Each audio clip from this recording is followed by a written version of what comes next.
Man, y'all need to turn the volume up and listen closely because Derek, from More Plates, More Dates, just went on Rogan and explained why half the dudes in the gym are legally insane. We talking about Trenbolone, the devil's nectar.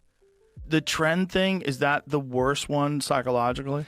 Tren is the worst offender for your psychological state, not just because the drug is bad, but it also like ruins your sleep. So you get like Tren cough I mentioned, but Tren sweats is another one where it almost induces like a menopause like hot flash sweating in your sleep, and you wake up just fucking drenched. Derek breaks it down. He said it induces a menopause-like hot flash. You are taking the most powerful androgenic alpha male compound on the planet, and the side effect is that you turn into a 55-year-old woman named Barbara going through the change. And that leads to the second part, the paranoia. Jesus and it Christ. like really f***s up your sleep, and it makes you hyper paranoid as well, which is no good because even though you're this jacked, sometimes confident guy, other times you're unreasonably insecure, and you like a very common outcome is for guys to think their girlfriends are cheating on them just out of nowhere by being on Tren. Really? And they end up becoming oddly behaving. You are 260 pounds of pure muscle, but you are crying in the car because the mailman waved at your wife. Who is he, Linda? Why did he smile at you? Baby, he's delivering the bills. He's delivering dick. That's what he's doing. I know it. Bruh, there is nothing scarier than a 250-pound man who thinks the CIA is watching him through the microwave. Sexual deviancy is also a very common. I've heard of that. Yeah, on Tren. And it's thought to be the progestogenic activity because it's derived from nandrolone, which is a progesterone receptor agonist as well. And progesterone is thought to be very implicated in gay sexual tendencies as you grow up if you had heightened exposure to progesterone in utero. Oh. And highly dopaminergic drug as well, which in excess can cause like really weird sexual deviancy as well. You take Tren. You take it to be a gladiator. And the side effect is that you start looking at your homies differently. That is God playing a prank on you. Oh, you want to be Superman? You want to be bigger than everyone else? Okay, here's 24-inch arms and a grinder account. It turns a straight Chad into a down-low Debo. Derek says it creates weird sexual deviancy. It ain't just gay stuff, it's weird stuff. You got guys who used to like normal women. Now they chasing 400-pound gargoyles because the Tren rewired their brain to hunt monsters. The Tren made me do it. No, bro. The Tren just unlocked the door. You walked through it.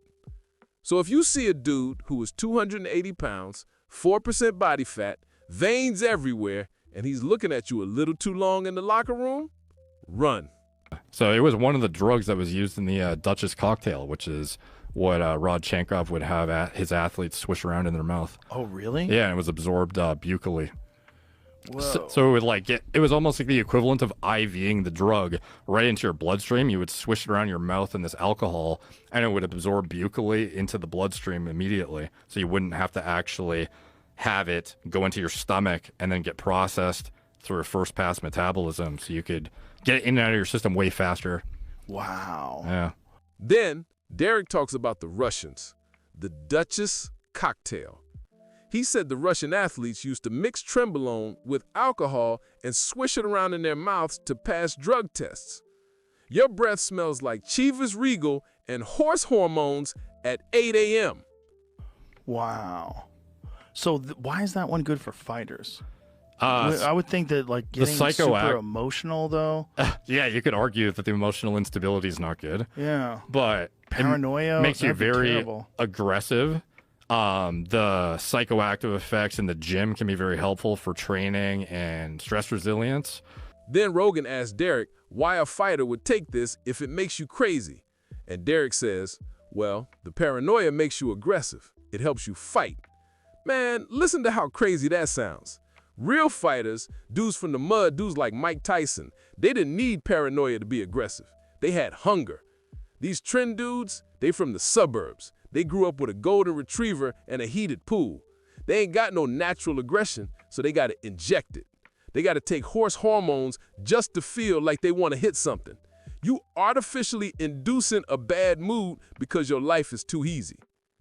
And some people, it's not everyone who becomes paranoid on it. It's highly individual dependent. Some people, you will often hear people say, oh, people overblow the side effects of Tren. It's not that bad. And then other people who will say it ruined their life. So it's highly individual dependent like any drug. But it's very good at making you extremely fucking strong without blowing you up with water retention and staving off loss of tissue while weight cutting. The funny part was watching Joe's face as Derek explained it, like he genuinely couldn't believe people willingly take this shit.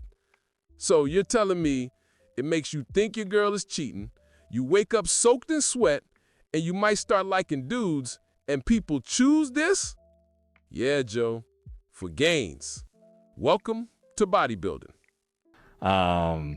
And yeah, it's like really fucking potent and good at what it does. It builds lean mass, and it's like a really dry compound. It doesn't make you watery. Also has a unique anti-catabolic effect. So you don't, in a deficit, you keep muscle and sometimes even grow while you're cutting. And so it's not like steroids don't all do that to some degree, more or less, but this drug is like uniquely potent in its anti-catabolic action to where you could be like extremely nutrient deprived and still hold on to a lot of your muscle. Wow. And because it's so good at making you extremely strong too, without an excess of body weight, it's like highly sought after in many sports because you don't have to worry about jumping up in weight class while you're getting the strength increase that is like humongous. Wow. Yeah. Think about Derek's career for a second. He started making YouTube videos about roids. Now he's exposing fake natties, selling supplements, going on the biggest podcast in the world, being called Roid Jesus, all because he knows a lot about drugs that are illegal for non-medical use. That's a career path guidance counselors don't tell you about. What do you want to be when you grow up? I want to expose people who lie about steroid use and sell energy drinks named after fish. Okay then. You know what I want to see? Derek or Rogan with Liver King. All three of them in the same room, just talking it out. Joe asking questions, Derek bringing receipts, Liver King trying to defend eating raw testicles. That would be the most watched episode in podcast history.